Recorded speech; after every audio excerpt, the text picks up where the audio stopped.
So Duncan, for those of us who don't know you, can you give us a little bit of background about you and how you became part of our centre? Yeah, absolutely. So my wife was diagnosed with MS 15, 16 years ago. So obviously I'm used to living with MS as a condition. Well, I say I, but as someone who lives with someone with MS. I first became aware of the centre when it was its old location at Goodridge Avenue.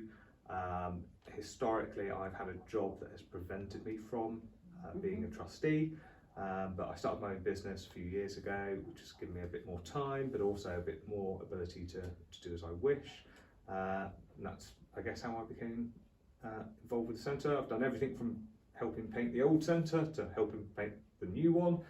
So yeah, lots of exposure to it. Know most of the people who come, I like to think. Yeah, good. And as our new chairman, how has your first 12 months in that position been? Is stressful too short as an answer? Yes. Probably, yeah. Okay.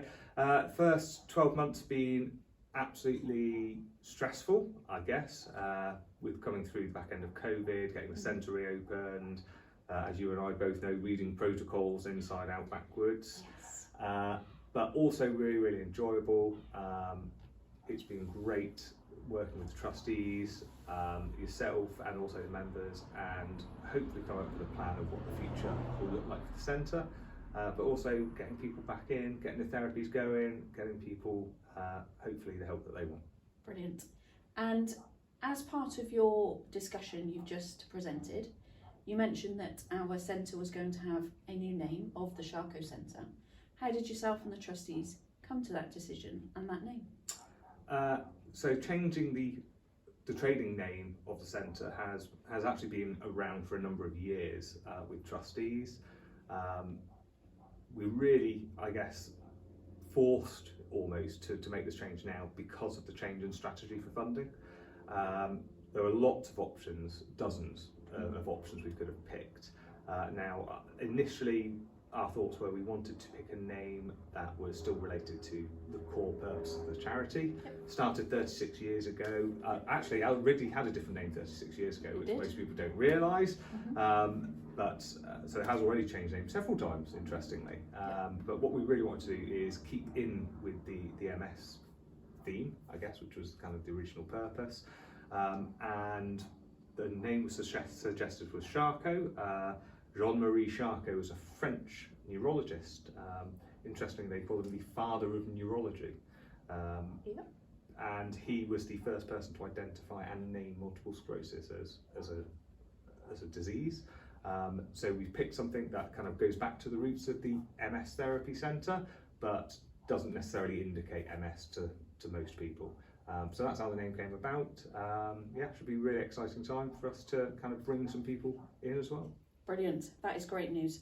I know that some of our members will be nervous about a trading name change. How do you see this impacting on our members? Do you see there being any impact at all? Short answer, no. Excellent. So what will change is you'll see the Charcot Therapy Centre written in the same logo, so it's literally a change of words for uniforms. So you'll see the volunteers wearing a new labelled uniform. The signs outside will change. In terms of data operations, there are no changes whatsoever.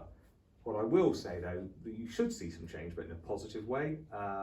We should see more members, we should see more funding, therefore I would like to think we'll see better provision, more offerings from the centre. So there will be some changes, but I'm hoping all for the good. Excellent. So in effect, our members will just see a change of signage, and that's pretty much it. Do you have a timescale for this happening? No, changes are in progress as we speak. Signs have been ordered, new clothing has been ordered, etc. It might take many weeks. Things that will be happening most quickly, as I've just suggested, are some signage, some new uniform for yourself. There's a new website which is almost finished, so I'm anticipating that will come along shortly. So it might be weeks to get everything done, but it won't take too long.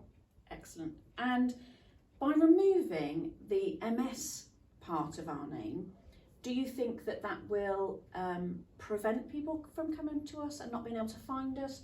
or do you think that maybe actually it will work as a positive, that we may see more people coming through our doors who are not just people with MS? I think we'll see it as a positive, actually. We've spoken to Richard Warner at GRH. He believes it's a positive move. I think it's positive for several reasons. Firstly, only 33 or 34% of our members actually live with MS at the moment, so it's more inclusive for the majority who don't live with MS. I also think there's a proportion of people who maybe won't visit the centre at the moment because it has MS in the title, and they don't want that stigma necessarily attached to potentially could be a very stressful time when they've just been diagnosed. I know from my wife's experience it was a very, very stressful time.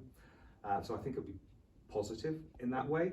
And more importantly, I think it's just more inclusive for everybody, so you don't feel you're encroaching on somebody else's illness, if you like. Yeah, brilliant. Last one, I promise. Okay. Do you have any plans for the next 12 months that you would like to share with us all? I've said a little bit about it already, but I will share a little bit more. Okay. Lots of exciting things going on in the background at the minute. Some of them very boring, so more exciting for trustees, which is about funding. The way we're funding the centre is very different. I'm hoping this will be less of a burden on some of our current members who spend an awful lot of time fundraising. And obviously we still welcome that fundraising. Absolutely. Not putting any fundraising down, but that's really important. But I'm hoping that this change in strategy will allow us to bring more corporate donations in. So from a money point of view, it will be better. That will allow us hopefully to offer some more services. As I alluded to, we've already secured some funding for some more mental health provision. We've got a project going on for people who are suffering from long COVID, but it is in its infancy. But again, I do think we'll be able to help some people there. We have a very big carers project, which is again in its infancy, so I anticipate the end of this year, and that'll be support for people who have carers at home. So we're thinking of unpaid carers here, and some provision to help them. So that'd be really interesting. Sisters exercise machine is 90% of the way there. Is that fair? 90% of the way there, yeah. So we're nearly there with that one. That should be here soon. We're also working with Simon at G Fitness on some other provisions for exercise classes going forward. So I hope to launch some exciting things, that one as well. Absolutely brilliant. I think we have a fun 12 months ahead of us, and hopefully everybody will come along with us and enjoy. I do hope so. Brilliant. Thanks very much.